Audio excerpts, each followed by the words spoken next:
हरिओम पिलाने तुमने देखिपरुव उदाहरण 3।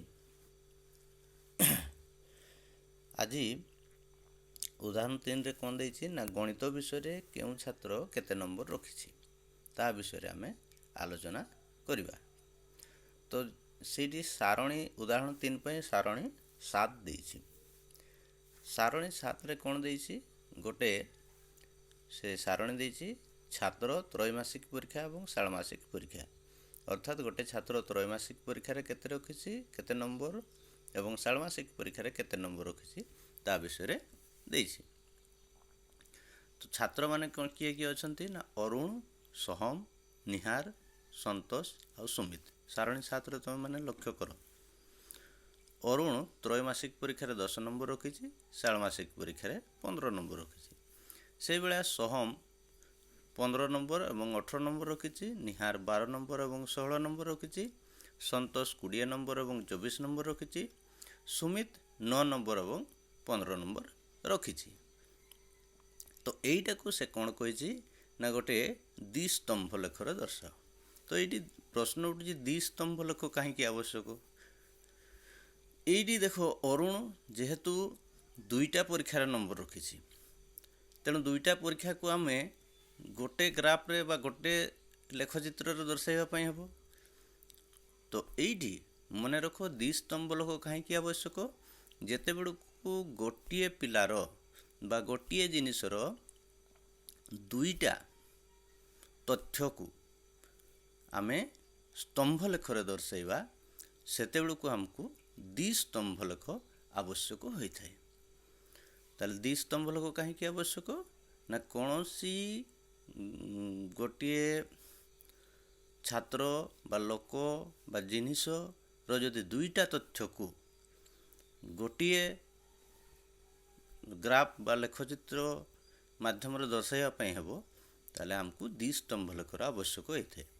तो ये जेहेतु दुईटा लेखिबा पई होउसी तेणु हमको कौन करिया तेणु हमको द्विस्तंभ लेखर दुईटा अलग अलग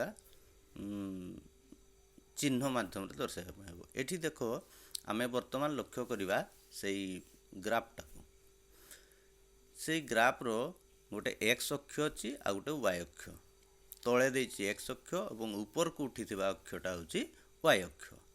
एक्स अक्ष रे कोन देछि ना पिलांकर सब नाम बा छात्रंकर नाम देछि। देखि पारुथबो तुमे अरुण, सोहम, निहार, संतोष एवं सुमित्र ना सेठी दर्शा जाइछि। सेमति वाय अक्ष रे कोन दिया जाइछि ना नंबर गुडा पाइथिबा नंबर गुडा 0, 5, 10, 15, 20, 25 एई भलिया नंबर सेठी दर्शा। तो प्रथमे आमे अरुण केते नंबर रखिछि 10 नंबर एवं 15 नंबर। तेणु अरुण रो प्रथम जो धड़ा गारटा 10 पर्यंत उठिछि। देखि पारुथबो से ग्राफ तैयारी हिछि। बर्तमान देखिबा षाण्मासिक परीक्षा से 15 नंबर रखिछि ताले तार कलागारटा 15 पर्यंत उठिछि। से बेला सोहम 15 और 18 नंबर रखिछि ताले धड़ा गारटा तार जीवो 15 पर्यंत जाइछि मध्य एवं कलागारटा 18 पर्यंत। तो 18 एठी दर्शा जाई नाही। तमे जेते खातारे करिवो सेतेलुकु 15 और 20 मध्यरे तमे आउ छोटिया छोटिया चारोटी गार दबो जोटा कि 16, 17, 18, 19 रो गार हबो तापर जाय 20 हबो। तो तुम आराम रे चिन्हट करि परिबो कोटा 18 रो गारटा सेतकी पर्यंत ही से कला गारटा उठेबो। एंदे निहार 12 और 16 12 माने 10 पर आउ दुईटा गार जीवो तेणु 10 और 15 मध्यरे मध्य आउ चारिटा गार देथिबो ताले सेटा 10 पर दुईटा गार जीवो हमरो 12 रो ताले धड़ाटा उठिछि 12 पर्यंत आरोटा 15 पर गुटे गार जो थिबो सेटा 16 पर्यंत उठिबो। सेमती संतोष रो 20 एवं 24 20 टा तो दर्शा जाइछि 24 टा 20 और 25 मध्य तुम आउ छोटिया चारटा गार तैयारी करदेव हेटा 24 पर्यंत जीव। सेमती सुमित्र 9 और 15 पर्यंत ସେଇଭଳିଆ ଦର୍ଶେଇବ। ଏଇଠି ଟିକେ ଧ୍ୟାନ ଦେବ ଯେ ଦୁଇଟା ଗାର ମଧ୍ୟରୁ ଗୋଟିଏ ଗାରକୁ ଧଳା କରିବ ଏବଂ ଗୋଟିଏ ଗାରକୁ କଳା କରିବ। ଏଇଭଳି ଭାବେ ସ୍ତମ୍ଭଲେଖ ଦୁଇ ସ୍ତମ୍ଭଲେଖ ଅଙ୍କନ ସରିବ। ତ ସେଇ ଯେଉଁ ସ୍ତମ୍ଭଲେଖ ଅଙ୍କନ ହେଇଛି ତା ଡାହାଣ ସାଇଡ଼୍ରେ ଯାହା ଲେଖା ହେଇଛି ସେଇଟା ବହୁତ ଜରୁରୀ। ଦେଖ ଲେଖା ହେଇଛି କ'ଣ, ସ୍କେଲ ଉଲମ୍ବ ରେଖାରେ 1 ଏକକ ସମାନ 5 ନମ୍ବର ଲେଖା ହେଇଛି। ଅର୍ଥାତ୍ ଆମେ ଉଲମ୍ବ ରେଖା କହିଲେ ଆମର y ଅକ୍ଷ, y ଅକ୍ଷଟା 5 5 ବଢ଼ି ବଢ଼ି ବଢ଼ି ବଢ଼ି ଉପରକୁ ଯାଇଛି।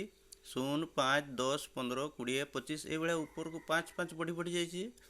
ଏବଂ ତା ତଳକୁ ଲେଖା ହେଇଛି ଦେଖ, ଧଳା ଚିହ୍ନ ପାଇଁ ଧଳା ଯେଉଁ ବର୍ଗ ଚିତ୍ରରେ ଦେଇଛି ତାର ପାଇଁ ଅଛି ତ୍ରୈମାସିକ ଏବଂ କଳା ବର୍ଗ ଚିତ୍ରଟା ଷାଣ୍ମାସିକ। ଅର୍ଥାତ୍ ଏଠି ଧଳା ରେଖା ସବୁ ବତାଉଛି ତ୍ରୈମାସିକର ନମ୍ବର ଏବଂ କଳା ରେଖା ସବୁ ବତାଉଛି ଷାଣ୍ମାସିକର ନମ୍ବର। ଏତିକି କଲେ ଆମର ଦ୍ୱିସ୍ତମ୍ଭ ଲେଖ ସମ୍ପୂର୍ଣ୍ଣ ହେଇଯାଉଛି।